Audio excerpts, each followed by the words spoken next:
Verhaeren, les usines. Émile Verhaeren est un poète belge influencé par le symbolisme.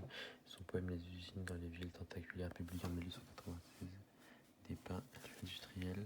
Nous allons en étudier un extrait lecture. Il faudra se demander quelle image le poème donne de ce lieu. Le premier mouvement des vers 1 à 9 porte sur la description globale du paysage, tandis que le second, des vers 10 à 19, s'attache à un lieu précis, les barres que le poème transfigure. Le troisième mouvement, des vers 20 à 28, évoque les vies misérables dans ces quartiers. Enfin, le dernier mouvement, des vers 26 à 36, on fait pénétrer à l'intérieur des usines afin de transfigurer le travail de la métallurgie.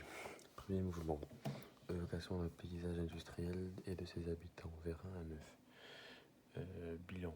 Le début de l'extrait détaille donc la laideur de l'espace industriel. Le poète aborde également la peinture de ses habitants appartenant à un milieu populaire et évoque l'absence de la vie naturelle.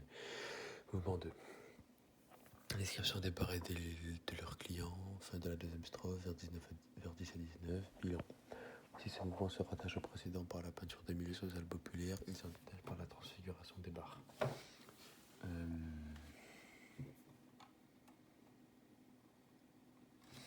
Mouvement 3. Retour à une évocation plus globale dans les quartiers industriels et de la vie qu'on y mène. Troisième strophe, vers 20 à 28. Bilan. Ce mouvement complète le tableau du lieu et de sa laideur en se consacrant à l'évocation de ses habitants et de problèmes sociaux. Le thème de l'enfermement est particulièrement présent, soulignant le caractère tragique de la vie menée en ce lieu. Quatrième mouvement.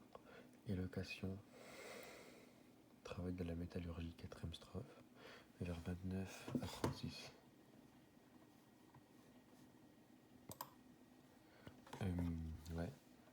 Pas de bilan, il n'y a pas conclusion.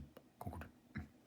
En définitive, l'image donnée de ce lieu est assez contrastée, la laideur est assez contrastée.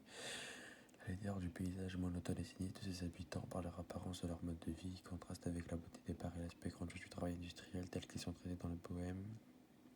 Important des touches éclatantes dans ce lieu morose, Verhaeren évoque ainsi la boue industrielle pour la transfigurer en art poétique dans certains passages de notre extrême, mais souligne particulièrement le caractère désu, humanisant du lieu.